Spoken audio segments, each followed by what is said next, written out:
Hi, I'm Jeff Hirsch here at the Money Show in Las Vegas. I'm with Lindsey Bell, investment strategist at CFRA. And one of the sectors that you just downgraded is energy. How come? Well, oil's up big. I know oil is up big, over 30–40%. But we think that prices here are going to start to stabilize. I know we talked about a lot of sanctions on Iran, Venezuela coming through.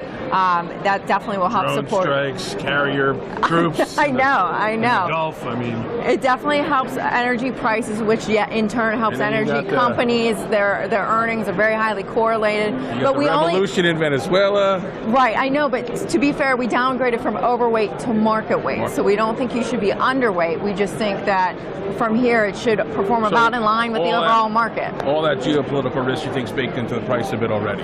Yeah, and I think if you look at the future contracts of WTI oil prices, they've actually, expectations for prices have come down since earlier this year. Right. So that indicates a stabilization in prices, which means that when you usually see that, what happens is the energy stocks tend to start to taper their performance. Correct. So you're talking about not oil per se, but the energy companies sector. Right. Companies that produce and sell it. Right. And tell me about the supply-demand equation right now. What's that look? You think Yeah, so supply, it's always about supply and demand, and I feel like over the last 12 months especially, you've seen a push and pull between these two. At the end of last year, we saw energy prices fall off a cliff, right, because that was a big concern about the global demand for energy and just in general consumption and growth. I don't see how the global demand for energy would ever go down. Well, if there's an economic recession or an economic slowdown. Temporarily, but overall, I mean. Temporarily, we're not lowering our demand overall. But generally, you were saying sort of a shift tactically defensive in your sector analysis.